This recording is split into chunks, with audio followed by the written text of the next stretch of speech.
Good morning students, कैसे हैं सभी लोग? बढ़िया, अच्छा और बिल्कुल शानदार। ठीक है, पूछना क्या, अच्छे ही होंगे।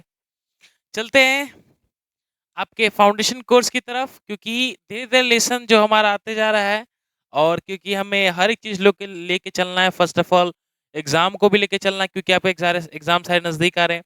उसके सिवा हमें कोर्स भी पूरा कराना है, क्योंकि इस प्लेटफॉर्म में मैंने हम लोग पहले आपको वादा किए थे कि सारे सब्जेक्ट का कंप्लीटेशन कोर्स ज़रूर मिलेगा। ठीक है, 3 चीज़ को ज़रूर देखना है। तो एक्चुअली तो सीएचएसएल जो हमारा है वो तो चल ही रहा है, बट आज जो नया टॉपिक स्टार्ट हुआ है दैट इज़ कॉल्ड एडवर्ब। ठीक है? तो एडवर्ब सॉरी। तो सीजीएसएल हर एक लेसन का प्रैक्टिस सेट लाना जरूरी है, क्योंकि नियर बाय एग्जाम कमिंग आते जा रहा है। और प्रैक्टिस लगाना मींस रिवीजन प्लस जिसका फाउंडेशन कोर्स होगा उसका प्रैक्टिस लगाना कंपलसरी होता है। तो ठीक है, तो वो तो आती रहेगा नेक्स्ट बाय नेक्स्ट, क्योंकि जस्ट आज कल आपका अपलोड हो जाएगा नेक्स्ट लेसन प्रोनाउन, फिर उसके बाद नाउन और धीरे धीरे और सब्जेक्ट कर लेंगे। ठीक है, तो बात करते हैं हम एडवर्ब की, इसको बोलते हैं क्रिया विशेषण। बिल्कुल ही अलग अंदाज में सीखेंगे और ये चीज वही सीखेंगे जो एग्जाम से ओरिएंटेड रहेगा। जो एग्जाम से जो पूछा जाएगा वही क्वेश्चन और वही थियरी हम चीज को सीखेंगे, दूसरा फालतू कोई नहीं। ठीक है, कि एडवर्ब के बहुत सारे चीज होते हैं, एडवर्ब क्या क्या होता है क्या नहीं होता, उससे बहुत अलग अलग प्रकार का चाहिए, कॉन्सेप्ट जो होगा वही होने वाला है। क्लियर हुआ? तो चलते, ठीक है। फर्स्ट ऑफ ऑल इसको स्टार्ट करने से पहले मैं आपसे पूछना चाहता हूँ कि एडवर्ब होता क्या है। ठीक है, क्योंकि बहुत बच्चे के माइंड में ये चलता है और बहुत लोग डेफिनेशन रट के आ जाते हैं कि व्हाट इज एडवर्ब। तो एडवर्ब अधिकतर लोग को डेफिनेशन ये चीज पता होगा। ठीक है, बट मेरे हिसाब से एडवर्ब और उसका रियली डेफिनेशन क्या होता है, तो मुझे अगर सिंपल भाषा में अगर मैं बता दूं कि एडवर्ब होता क्या, एक्चुअली आप भी जानते हैं कि adverb is a word that describe a noun or another the parts of speech or and sentence. इसका मतलब क्या हुआ? एडवर्ब तो होता है तो क्रिया विशेषण सब जानते हैं, बट ये क्रिया विशेषण क्यों नाम है? क्योंकि ये क्रिया की विशेषता बताता है। ठीक है, तो बात करें जब हम एडवर्ब की, ठीक है,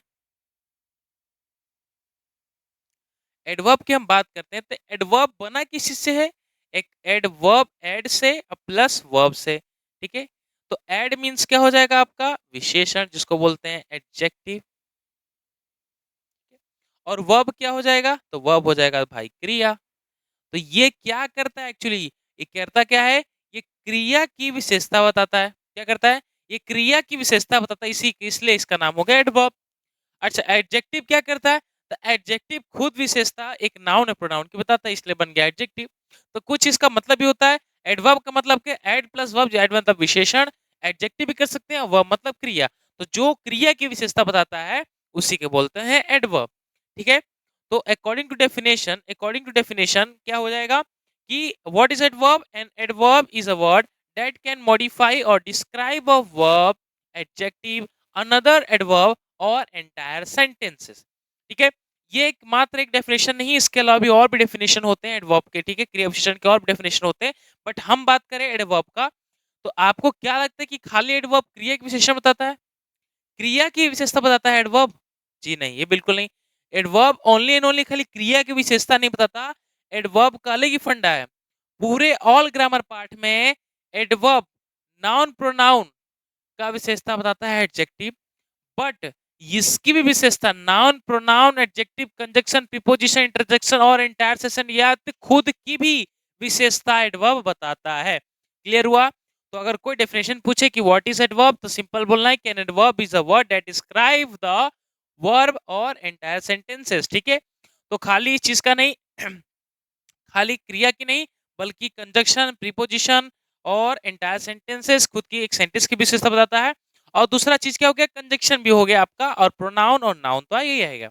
जैसे कि फॉर एग्जाम्पल अगर हम जिसकी बात करें, ठीक है, फॉर एग्जाम्पल अगर बात करें तो कि ये किसकी विशेषता बताता है? सबसे पहले वर्ब की। तो मैंने यहाँ पे लिखा ही वर्क्स, क्या लिखा है?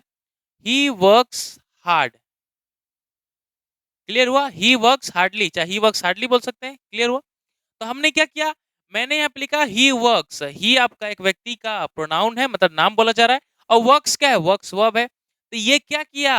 ये वर्ब की विशेषता तो ये तो बताया है, तो हार्डली क्या हो जाएगा आपका? एडवर्ब हो जाएगा। क्लियर हुआ? सो द क्लियर हुआ, the main definition is what? ये वर्ब की विशेषता बताया था। ही वर्क्स हार्डली मींस क्या? वो व्यक्ति बहुत ही कठोर मेहनत करता है। He works hardly. क्लियर हुआ बात चीज को? तो ये बता दिया वर्ब की। अच्छा, अभी और समझ लेते हैं। तो हम लोग समझे कि अभी हमने सर आपने बोला कि नाउन की विशेषता बताता है, तो चलो नाउन की विशेषता देख ले। नाउन की विशेषता देख लें तो मैंने लिखा only only Rahul know the truth. ठीक है, मैंने एग्जांपल लिखा कि only Rahul know the truth. अच्छा, केवल राहुल इस सच्चाई को जानता है। तो बात करें ओनली, और ओनली बन गया क्या आपका एडवर्ब। क्यों ऐसे बना? क्योंकि ये जो राहुल है ये नाउन की क्या कर रहा है, इसका विशेषता बताता है।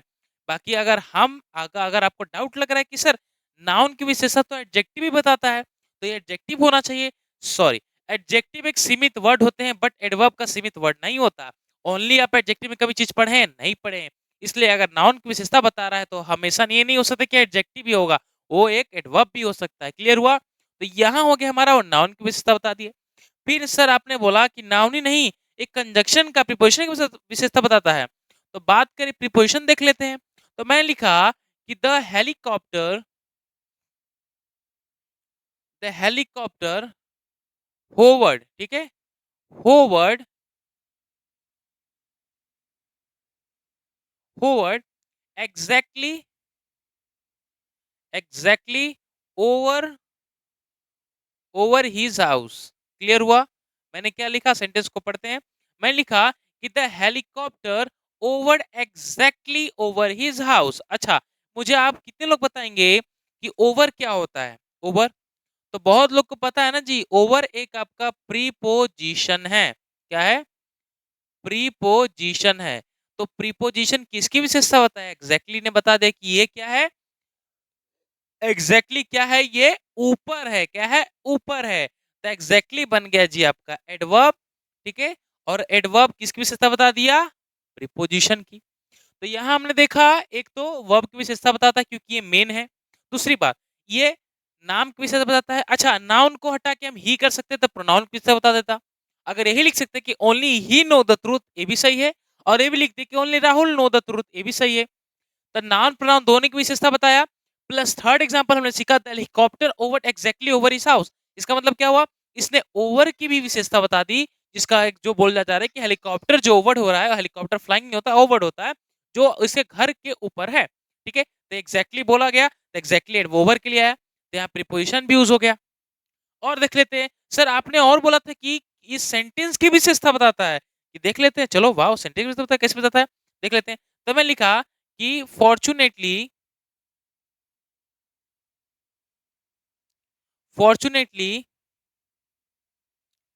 Fortunately all of us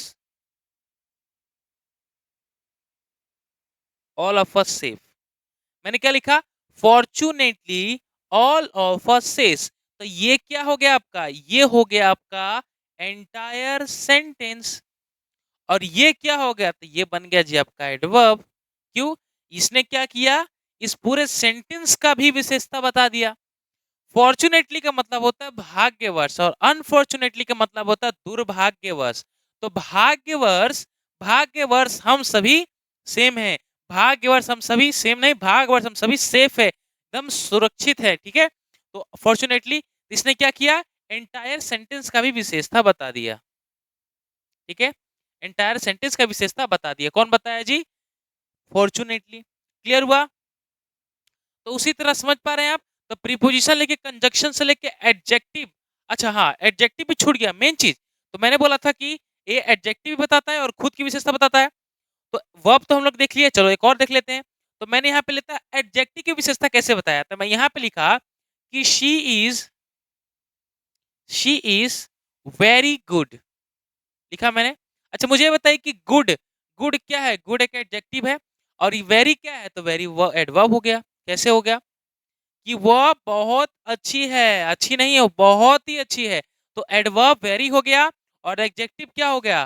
good हो गया। तो इसने एडजेक्टिव की विशेषता बता दी। क्लियर हुआ है? कॉन्सेप्ट समझ में आ रहा है अभी को? और एक और मैंने बोला कि खुद की विशेषता बताता है, खुद की भी देख लेते हैं। तो मैंने एक एग्जांपल लिखा कि शी वर्क्स वेरी हार्ड। देखिए, तो इसने क्या किया, खुद की विशेषता बता दी। शी वर्क्स तो है, वर्क्स वेरी बता दिया, बट वेरी, वेरी क्या है, एडवर्ब है। और हार्ड भी क्या है, एडवर्ब है। क्लियर हुआ? तो शी वर्क्स वेरी हार्ड, तो शी वर्क्स वेरी हार्ड मतलब वेरी तो एडजेक्टिव है, एडवर्ब है, ये है।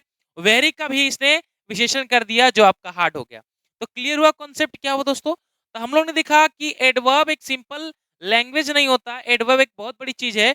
और चीज क्यों है, क्योंकि ये most of the parts of speech का ये क्या कर देता है, विशेषता बता देता है। मतलब इसकी प्रॉपर्टीज का डिस्क्राइब, इसका क्वालिफिकेशन दिखाता है। जैसे कि अरे क्वालिफिकेशन का मतलब जैसे कि एक लड़के के बारे में हम बोले कि ही इज ऑनेस्ट, तो वो कैसा है उसके बारे में बोला जा रहा है, तो ही इज ऑनेस्ट, वो ईमानदार है, हम उसकी विशेषता बता दिए। बट यही उसके काम को दिखाया गया या उसके बारे में बोला गया, तो यही एक एडवर्ब भी बन जाता है।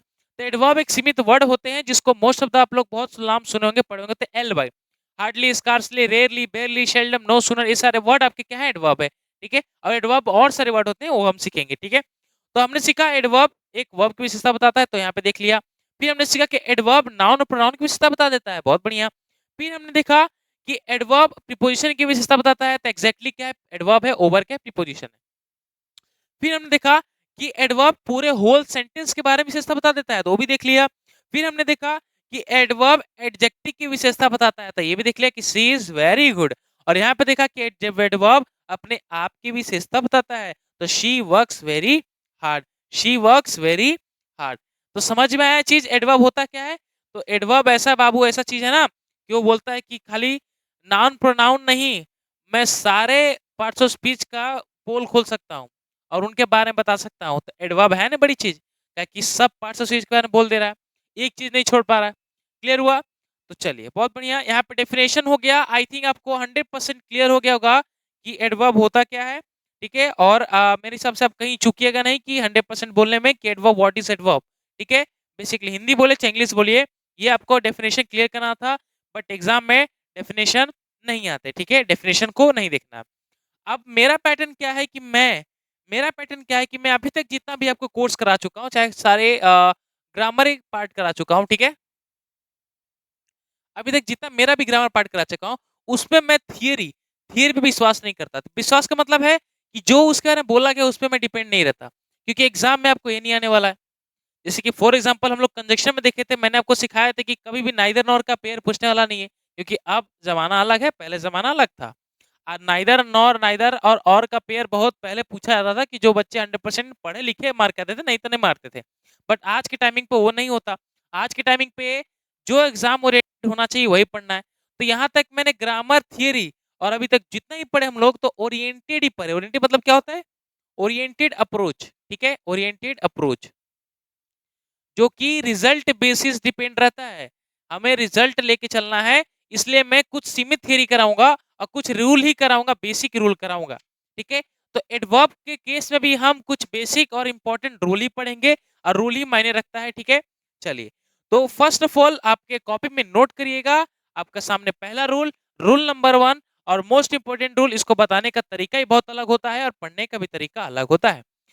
तो फटाफट देखिएगा रूल नंबर 1 क्या होता है। तो पहले इसको नोट करिए, ठीक है, फिर उसके बाद हम रूल नंबर 1 पढ़ते हैं। चलिए,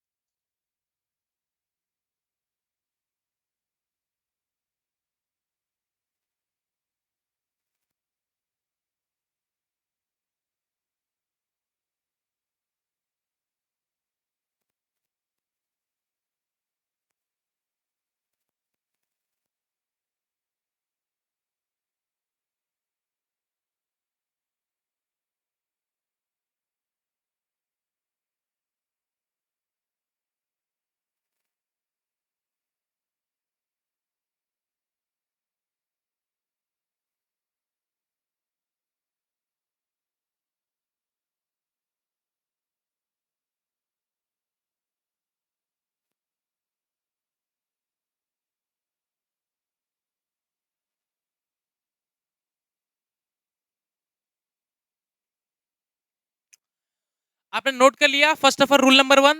अब इसको समझते हैं कि एक्चुअली है क्या, तो ध्यान से सुनिएगा। रूल नंबर 1 कहता क्या है मेरा, कि एक सब्जेक्ट को या एक सेंटेंस को बनाने के लिए हमें 4 चीज चाहिए। एक सब्जेक्ट होना चाहिए, एक हेल्पिंग वर्ब होना चाहिए, एक वर्ब होना चाहिए और लास्ट वन इज ऑब्जेक्ट होना चाहिए। तो इसके हिसाब से एक सब्जेक्ट है, एक हेल्पिंग वर्ब है और एक वर्ब है और लास्ट में ऑब्जेक्ट ऐड करिए चाहे नहीं करिए कोई दिक्कत नहीं। तो बात करें हम, ये जितने वर्ड आपको दिख रहे हैं ये ऑल इन वन सारे एडवर्ब है। क्या है? एडवर्ब है। ठीक है, क्या है? एडवर्ब। और ये वर्ड आपको क्यों याद करना चाहता हूं, तो याद एक बार रखेंगे। ऑफन, नेवर, ऑफन बोलते हैं ना, कभी कभार, अधिकतर कभी कभार इसमें लगता है। नेवर जिसको बोलते हैं कभी नहीं, एवर हो गया, ऑलवेज हो गया, हमेशा हो गया, हार्डली हो गया, मुश्किल से हो गया, scarcely, no sooner, so quickly, seldom, if ever seldom और नेवर और सो फास्ट। ये जो तमाम वर्ड आपको कहीं भी सेंटेंस में दिखे, ध्यान सोचिए रूल नंबर 1 क्या होता है। ये सारे वर्ड अगर सेंटेंस में कहीं भी दिखे तो आपको वो चीज, ये चीज को उठा के हेल्पिंग वर्ब और वर्ब के बीच में लाके रख देना है, जो कि ऑलरेडी इसमें लिखा हुआ है। मिड मतलब कि मिडल में सब्जेक्ट प्लस हेल्पिंग वर्ब, और हेल्पिंग वर्ब और वर्ब के बीच में ये सारे वर्ड होने चाहिए, ना ही इधर होना चाहिए ना ही इधर होना चाहिए। अब बताता हूँ कि मिस्टेक कहाँ होगा। तो मिस्टेक आपका यहाँ होगा कि ये सारे वर्ड को हेल्पिंग वर्ब के पहले लगा दिया जाएगा, या तो यही सारे वर्ड को हेल्पिंग वर्ब के बाद लगा दिया जाएगा। ठीक है, तो दोनों के ऊपर बेसिस है। ठीक है, ठीक है, समझ रहे हैं? तो ये चीज करेक्शन होगा, बट हमें करेक्शन क्या करना है, हमेशा ये जो वर्ड है एडवर्ब मिडल में हेल्पिंग वर्ब और वर्ब के बीच में होना चाहिए, इसको मिडल पार्ट बोलेंगे। क्लियर हुआ? अच्छा ठीक है। बट ये जब मिडल है चाहे इधर उधर आ जाता है ना, या तो सेंटेंस के आखिरी में दे देगा। अब दूसरा टॉपिक है कि सेंटेंस के शुरुआती में दे देगा तो क्या होगा। ठीक है, बात करते हैं। तो रूल नंबर 2 मत लिखिएगा, बस एक नोट करके लिखिएगा। ये जो तमाम वर्ड हैं जो आपने अभी देखा, क्या क्या देखा? शेल्डम देखा, ठीक है, शेल्डम, एवर, नेवर, स्कार्सली और सारे वर्ड आपने दिखा सो फास्ट तक। क्लियर हुआ? लास्ट था ये चीज देखा आपने। तो ये चीज क्या हो सकता है कि सेंटेंस का स्टार्टिंग में हो सकता है। क्या हो सकता है? स्टार्टिंग में हो सकता है। मैंने यहाँ पे लिख दिया स्टार्टिंग में। तो स्टार्टिंग में जैसे होगा दोस्तों, उसके बाद हमेशा आपको एक हेल्पिंग वर्ब की जरूरत पड़ेगी, उसके बाद ही दूसरा कोई सब्जेक्ट होगा तो लिखेंगे, तब जाके वर्ब होगा, तब जाके आपका ऑब्जेक्ट होगा। क्लियर हुआ? क्लियर हुआ टॉपिक? कि ये चीज अगर स्टार्टिंग में होता है तो स्टार्टिंग के बाद हमेशा पहले हेल्पिंग वर्ब के पहले लगेगा। अगर वही चीज सेंटेंस के मिडल में चाहे लास्ट में दे दिया जाए तो उसको हेल्पिंग और वर्ब के बीच में रखा जाएगा। ठीक है, रूल नंबर 1 हमारा सेटिस्फाई होता है। अब चलते हैं एग्जाम्पल की तरफ पे। एग्जाम्पल कैसे डिपेंड करेगा? ठीक है, तो हर एक एग्जाम्पल को सीखना है हमें और हर एक एग्जाम्पल आपको बनाना है। ठीक है, चलिए।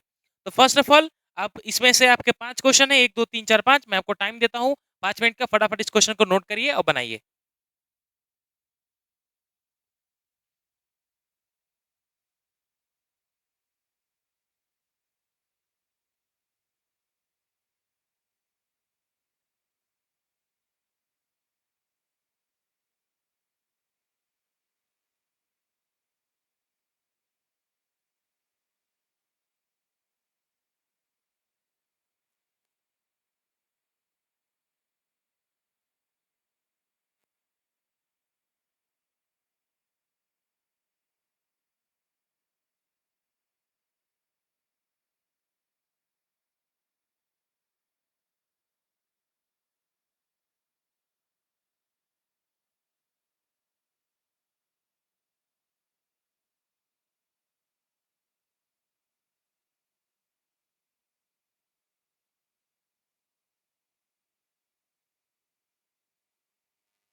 चलिए, आई थिंक आपने क्वेश्चन नोट कर लिया। क्वेश्चन नोट कर लिया, शायद बना भी लिया होगा। ठीक है, तो हर एक क्वेश्चन को देखते हैं। चलिए, तो डिपेंड करता है अभी क्वेश्चन कैसे आपने बनाया, क्योंकि एग्जैक्टली तुरंत तो वर्ड याद नहीं होगा, लेकिन कुछ कुछ वर्ड आपको याद होना चाहिए। जैसे कि आपका सेल्डम, इफ नेवर, सेल्डम और नेवर, सो फास्ट, हार्डली हो गया, स्कार्सली था, ठीक है, ऑलवेज था, फिर ऊपर आप था नेवर था, एवर था, ठीक है, नो सूनर था, सो क्विकली था। ठीक है, क्लियर है।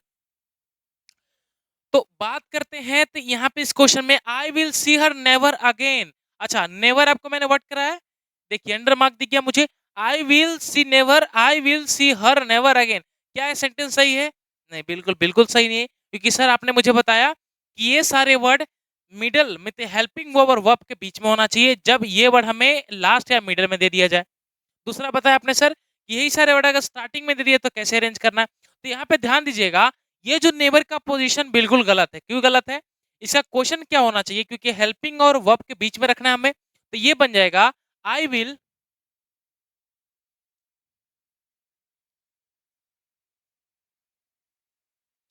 I will I will never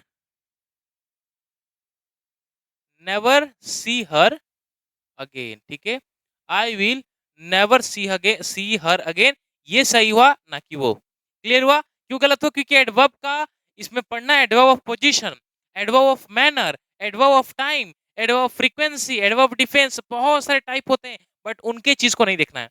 आपको जो चीज कराता बस उतना करिए 100%। मैं बोलता हूँ एग्जाम ओरिएंटेड आपको सिखाया जाएगा, और इस रिजल्ट जो एग्जाम में आएगा वही चीज आपको सीखना है, दूसरा फालतू कोई चीज नहीं। ठीक है, तो I will see her never again नहीं, नेवर को उठा के हेल्पिंग ऑफ सब्जेक्ट के बीच में, वर्ब के बीच में रखना है। I will never see her again. Topic clear हुआ? चलिए नेक्स्ट क्वेश्चन देखते हैं। Never I will see her again, वापस नेवर से स्टार्टिंग हुआ है, तो मैं इधर पूछता हूं कि जो नेवर है ये अब कब कहां दिया है? ये दिया हमें स्टार्टिंग में। कहां दिया है? स्टार्टिंग में। तो मैंने आपको बताया कि जब स्टार्टिंग में दे दिया तो कैसे बनाना है, तो बिल्कुल सही है सर, आपने बता दिया। स्टार्टिंग में दिया है तो उसके बाद हमेशा हेल्पिंग वर्ब आता है, ना कि कोई सब्जेक्ट या कोई वर्ब आता है। तो यहाँ पे देखा जाए तो ये गलत है सेंटेंस, और क्या हो जाएगा कि never never will I see. ठीक है, never will I see her again. But पढ़ने में हमें क्या लग रहा था? पढ़ने में यही सही लग रहा था, never I will see her again, यही लग रहा था पढ़ने में, बट ये नहीं करना, never will I see her again. चलिए बहुत बढ़िया। नेक्स्ट है, I have seen him often at the bus terminal. क्या है? I have seen him often at the bus terminal. तो बात करें ऑफन, एक ऑफन वर्ड है जो आपको ऑलरेडी करा, सबसे फर्स्ट में था ऑफन। क्लियर हुआ? तो ऑफन का पोजीशन सेंटेंस के मिड में है, तो इसको हेल्पिंग और वर्ब के बीच में रख देंगे। तो बहुत सिंपल सर, क्या हो जाएगा? हो जाएगा हैव आई हैव ऑफन। ठीक है, क्या हो जाएगा? I have often seen him at the bus terminal. ठीक है, I have seen him at the bus terminal. ठीक है, लास्ट सेकेंड, अब दो क्वेश्चन और बाकी है, देख लेते हैं कि he is dissatisfy always. Always भी एक एडवर्ब है, बिल्कुल गलत, क्योंकि आखिरी में आया है, लास्ट में आया है, और लास्ट के हिसाब से पोजीशन का बिल्कुल गलत है। इसका पोजीशन कहाँ होना चाहिए? तो बहुत सिंपल है सर, इसका पोजीशन यहाँ होना चाहिए। क्या हो जाएगा? He is always always dissatisfied. क्या हो जाएगा? डिससेटिस्फाइड, वो हमेशा असंतुष्ट रहता है, ठीक है, ना कि संतुष्ट रहता है। Have you ever tried again, have ever the food, तो बहुत सिंपल है सर, एवर एक एडवर्ब है और इसका पोजीशन बिल्कुल गलत है, ये हमेशा हेल्पिंग वर्ब के बाद आना चाहिए। तो हैव एवर यू होगा, ना कि सॉरी, हैव यहाँ पर हो जाएगा have ever tried you again this food. ठीक है, यहाँ क्योंकि यहाँ पे सब्जेक्ट सब्जेक्ट को भी चेंज करना है ना, क्योंकि वर्ब और हेल्पिंग वर्ब के बीच में होता है। चलिए क्लियर हुआ? आई थिंक सबने बना लिया होगा। चलते हैं नेक्स्ट क्वेश्चन, और क्वेश्चन दे आपको। चलिए चलिए इसको बनाइए।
चलिए क्वेश्चन बन गया सभी का। Next slide. चलिए फिर वापस क्वेश्चन को देखते हैं। आई थिंक सबका बन गया होगा। यहाँ पे शेल्डम, तो शेल्डम क्या है? एडवर्ब है, इसका पोजीशन स्टार्टिंग में है, तो स्टार्टिंग के हिसाब से इसका पोजीशन क्या होना चाहिए? Seldom he is absent from the class, तो क्या होगा? Seldom is he. क्यों होगा इज ही? क्योंकि अब सब जानते हैं सर इसका पोजीशन बिल्कुल गलत है, इसका पोजीशन क्या हो जाएगा? इसका पोजीशन हो जाएगा seldom is he absent from the class. ठीक है, अगर बोलने के सेंस में देखें तो बोलने के सेंस में ये भी सही लग रहा है, बट ये गलत है। और ये भी हाँ, बोलने के सेंस में तो ये गलत लग रहा है, बट वो सही लग रहा है। तो जो दिखता है वो होता नहीं है ना। अब बहुत लोगों को सुने होंगे बोलते हैं कि put the baby into the blanket, मतलब कि बेबी को उठाओ और ब्लैंकेट के अंदर घुसा दो, यही होता है। और ज्यादा करके क्या होता है, फॉरेनर जितने भी थोड़ा इंग्लिश बोलने वाले होते हैं क्या बोलेंगे? यही बोलते हैं कि put the baby into the blanket, let's talk on the cup of T. Cup of T इसका मतलब कि चलो कप के ऊपर बैठ जाते हैं, फिर उसके ऊपर बात करते हैं। ठीक है, तो बात इंग्लिश सीखना बहुत जरूरी होता है। ठीक है, बोलने का सेंस अलग होता है और काम का सेंस अलग होता है। तो इसके हिसाब से सेंटेंस लग रहा था बिल्कुल सही है, बट ग्रामर है ना, ग्रामर आपको सही से भी गलत करा देगा। ठीक है, चलिए बात करते हैं। Hardly I had arrive the airport. वापस हार्डली, हार्डली सुनते ही हमें फर्स्ट ऑफ ऑल एडवर्ब, इसका पोजीशन देखो, एडवर्ब ऑफ पोजीशन मेन होता है। एडवर्ब ऑफ पोजीशन क्या है? हार्डली। हार्डली के बाद सब्जेक्ट है, तो सब्जेक्ट नहीं होगा सर, हार्डली को उठा के क्या करना है? हेड के बाद लगाना है, और सब्जेक्ट हेड के पहले लगा देना है, हेड के बाद। ठीक है, चलिए नेक्स्ट है स्कार्सली। स्कार्सली बहुत इजी है। स्कार्सली वर्ड देखते हैं, इसका पोजीशन क्या? स्टार्टिंग में, तो स्टार्टिंग में इसका फेस कौन चाहिए? हेल्पिंग वर्ब के बाद। The hard scarcely had we started, इस चीज को वी को यहाँ रखना है और हार्डली को यहाँ ले जाना है। ठीक है, स्कार्सली के बाद हैड आ जाएगा और उसके पहले वी लग जाएगा। उसी तरह so quickly she did her work. अच्छा, सो क्विकली क्या है? सो क्विकली उठा के वहीं पे रहेगा, बट ये डिड का पोजीशन यहाँ हो जाएगा और शी का पोजीशन यहाँ हो जाएगा, और अपोजिट इन्वर्टेड हो जाएंगे। ठीक है, क्लियर हुआ? तो सो क्विकली डिड शी हो जाएगा, so quickly did she work, did she her work. Clear हुआ सभी को? ठीक है, बहुत ही बेहतरीन कॉन्सेप्ट से समझा रहे हैं आपको। ठीक है, जिससे अच्छे तरह से समझ में आ जाए। चलें नेक्स्ट स्लाइड ओपन करते हैं। इसको भी फटाफट बनाइए और टाइम 5 मिनट इसके लिए भी टाइम देते हैं, इसको फिर खत्म करेंगे।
चलिए आई थिंक क्लियर हो गया होगा। इसको फटाफट देख लेते हैं क्वेश्चन क्या रिपीटेशन है। चलिए, तो वापस एक और वर्ड दिखा, शेल्डम इफ एवर। ठीक है, क्लियर हुआ? क्या है? शेल्डम इफ एवर, ये भी आपका एडवर्ब हो गया। अब इसका पोजीशन बता दीजिए क्या एक्चुअली होगा। तो जैसे कि सर आपने बताया कि एडवर्ब का पोजीशन स्टार्टिंग में होगा, तो हमें हेल्पिंग वर्ब के पहले लगाना है, और यही चीज अगर मिड में होगा चाहे लास्ट में होगा, तो क्या करना है? हेल्पिंग और वर्ब के बीच में लगाना है। तो यहाँ करेंगे एडवर्ब, तो एडवर्ब का पोजीशन बिल्कुल गलत है। क्लियर क्या हो जाएगा?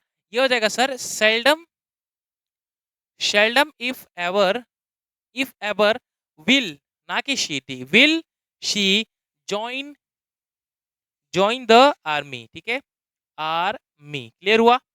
ये गलत था आपका सेंटेंस, पूरी तरह से सही हुआ। No sooner the teacher enter the class then all the student stood up. No sooner, तो नो सूनर क्या है आपका? एक एडवर्ब है। ठीक है, बिल्कुल सही एडवर्ब है। तो एडवर्ब के हिसाब से इसका पोजीशन कहाँ है? सही है? नहीं सही है। अच्छा यहाँ पे बात करें तो कोई भी हेल्पिंग वर्ब हमें नहीं दिख रहा है। बट हेल्पिंग वर्ब के बाद एक सब्जेक्ट की ज़रूरत है, तो सब्जेक्ट का ज़रूरत है? जी है। तो यहाँ पे नो सुनने के बाद द टीचर क्या आपका सब्जेक्ट है, तो ये बिल्कुल पूरी तरह से सही है। यहाँ पे नॉन एरर करके मारेंगे, ठीक है? क्लियर हो गया? ये इस क्वेश्चन सही था। Next question, it was obvious for everyone that her grandfather was hiding something from all of us. यहाँ बिल्कुल पूरी तरह से क्वेश्चन सही है। क्यों सही है? क्योंकि एडवर्ब का क्वेश्चन है ही नहीं। सरप्राइज, क्योंकि एडवर्ब का क्वेश्चन है ही नहीं। क्यों नहीं है? क्योंकि एवरीवन एक क्या है आपका प्रोनाउन का क्वेश्चन हो गया, और इसमें सब ग्रामर लगा दो, कोई क्वेश्चन निकला, क्योंकि it was obvious for everyone, कोई बात नहीं। एवरीवन देखें तो इसका रूल पढ़ लीजिए, एवरीवन के बाद हमेशा हेल्पिंग वर्ब सिंगुलर होता है, तो आगे कोई हेल्पिंग वर्ब है? जी, वाज सिंगुलर है। फिर grandfather hiding something from all of us, hiding something from all of us, हमसे छुपा रहे हैं, कोई गलती नहीं, बिल्कुल सही है। नॉन का केस मार्क करेंगे। क्लियर हुआ? समझ में आ गया आपको? चलिए बहुत बढ़िया। तो ये आपके कुछ इंपॉर्टेंट पार्ट थे, ठीक है? हमने एडवर्ब देखा कि एडवर्ब होता क्या है, उसके बारे में डिटेल पढ़ा। फिर एडवर्ब किस चीज की पहचान बनाता है, वो चीज देख लिया, ठीक है? फिर आपको मैंने बताया कि एडवर्ब किससे मिलकर बना है, स्टार्टिंग में सीख लिए थे। और लास्ट जो था आपका रूल नंबर 1 एंड नॉट, ये था रूल नंबर 2, ठीक है? फिर हमने क्या किया, बहुत सारे क्वेश्चन किए, तो क्वेश्चन तो कर ही लिए, ठीक है? तो ज्यादा लेंदी वीडियो नहीं बनाना है, क्योंकि इसके बाद क्योंकि नेक्स्ट कॉन्सेप्ट भी लेके आना, क्योंकि हर एक 30 मिनट का क्लास बहुत सिंपल होगा, बहुत अच्छी तरह से आप इसको देखिएगा भी, ठीक है? तो चलते हैं, क्योंकि अब नेक्स्ट क्लास में सीखेंगे, क्योंकि इसका नेक्स्ट कॉन्सेप्ट जो एल वाई कॉन्सेप्ट होता है कि किसके साथ वर्ब ऑफ सेंसेशन क्या होता है, किनके साथ एल वाई नहीं लगता है, किनके साथ एल वाई लगता है, मतलब कि एडवर्ब लगता है। फिर हम सीखेंगे कि एडवर्ब का आगे पोजीशन, कि एडवर्ब टाइम के साथ रिलेशन क्या बनता है, ठीक है? टू और वेरी में क्या डिफरेंस है, सो हार्ड, मतलब बहुत सारे अभी चीज को सीखना है, बहुत ही अलग तरीके से सीखेंगे, डिटेल में सीखेंगे। क्लियर हुआ? चलिए बहुत बढ़िया। तो आज के लिए इतना ही रखते हैं, और आगे आपके नेक्स्ट क्लास में इसका नेक्स्ट कॉन्सेप्ट लेके आएंगे, वर्ब टू, ठीक है? तो जो बच्चे ऑनलाइन भी किए प्लस ऑफलाइन किए, उनका बहुत धन्यवाद। हमारे कुछ खास स्टूडेंट थे, जैसे कि निशु लड़की एक नाम का था, बहुत अच्छी पढ़ने में थे। 2 लड़की थी, एक नाम याद नहीं, प्रीति शायद नाम था, बहुत अच्छे पढ़ने में थे।